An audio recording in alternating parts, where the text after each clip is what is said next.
شہد ایک ایسا مشروب ہے جس کے بارے میں اللہ رب العزت نے قرآن میں کہا ہے کہ اس میں نے لوگوں کے لیے فائدہ رکھا ہے، اور بارہا حدیث حضور صلی اللہ علیہ وسلم کی شہد سے متعلق آپ کو ملے گی۔ قرآن میں ایک سورت ہے، سورہ نحل، 16 نمبر سورت ہے، 14ویں پارے میں۔ شہد کی مکھی کو کہتے ہیں نحل۔ اللہ رب العزت نے شہد کی افادیت بیان کرنے کے لیے شہد کی مکھی کے نام پہ پوری ایک سورت کا نام ہی رکھ دیا۔ اس سے اس کی اہمیت کا اندازہ ہوتا ہے۔ اسی صورت میں اللہ رب العزت نے آیت نمبر 68 اور 69 میں یہ بات کہی ہے کہ اے نبی، آپ کے رب نے شہد کی مکھی کو الہام کیا، وحی کی، کہ وہ اللہ کی بتائی ہوئی راستوں پر چلتے ہوئے پاک میووں سے رس چوسے اور چلتی پھرتی پھرے۔ اور آگے فرمایا کہ پھر میں نے اس مکھی کے پیٹ سے ایسا مشروب پیدا کیا جو کئی رنگوں کا مشروب ہوتا ہے، اور اس سے لوگوں کے لیے، انسانوں کے لیے فائدہ ہے۔ اب آپ اندازہ لگائیے کہ مکھی جیسی حقیر چیز کے پیٹ سے اللہ رب العزت نے ایسا مشروب پیدا کیا کہ جو انسانوں کے لیے فائدہ مند ہے۔ یہاں ایک دو نقطے ہیں۔ اسی آیت میں یہ بات کہی ہے کہ یہ اپنے گھر جو ہے یہ اونچی اونچی چھتوں میں یا پہاڑوں پہ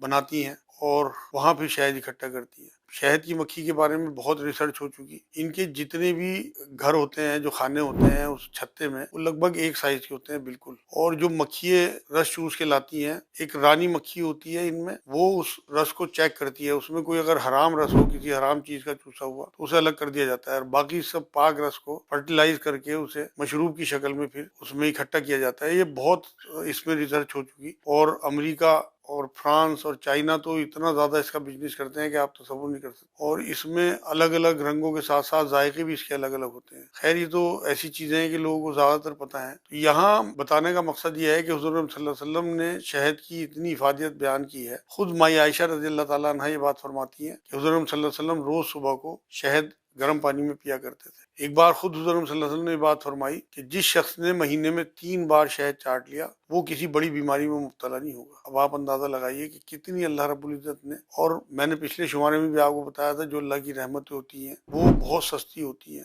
تمام انسانوں کے لیے ہوتی ہیں، سب کی پہنچ میں ہوتی ہیں۔ تو شہد جو ہے وہ بہت اچھا شہد 200-300 روپے میں دستیاب ہے، اور اس سے بڑی بڑی بیماریوں کو آپ دفع کر سکتے ہیں۔ آپ یہ دیکھیے کہ حضور صلی اللہ علیہ وسلم نے پوری زندگی میں کبھی شہد کی ناغہ نہیں کی۔ ایک بار حضور صلی اللہ علیہ وسلم کی ازواج مطہرات میں کچھ آپس میں کسی کمپٹیشن کی وجہ سے کسی ازواج مطہرات میں سے کسی ایک نے حضور صلی اللہ علیہ وسلم سے یہ بات کہہ دی کہ آپ کچھ ایسی چیز کھا کے آئے ہیں۔ انہیں پتہ تھا شہد چاٹ کے آئے ہیں حضور، کہ آپ کے منہ سے بدبو آ رہی ہے۔ خیر، وہ غلط فہمی کے تحت معاملہ تھا، تو انہوں نے، حضور صلی اللہ علیہ وسلم نے یہ طے کر لیا کہ میں اب شہد نہیں چاٹوں گا۔ تو سورہ تحریم کی پہلی نمبر آیت میں اللہ رب العزت نے اپنے نبی کو یہ بات ٹوک دی کہ جن چیزوں کو میں نے آپ کے لیے حلال کیا ہوا ہے، آپ کون ہوتے ہیں جو آپ نے اوپر حرام کر لیا۔ اب آپ اندازہ کریے کتنی اہم ترین چیز ہوگی شہد۔ یہاں ایک نقطہ اور بھی نکلتا ہے کہ حضور صلی اللہ علیہ وسلم اگر اس ٹائم شہد کو اپنے اوپر حرام کر لیتے تو امت سے ایک اتنی بڑی فائدے کی چیز جو ہے وہ چھوٹ جاتی، لیکن اللہ رب العزت کو یہ منظور نہیں تھا۔ تو قیامت تک کے لیے آیتیں قرآن میں ہیں، اور وہ افادیت کا باعث ہے ہمارے لیے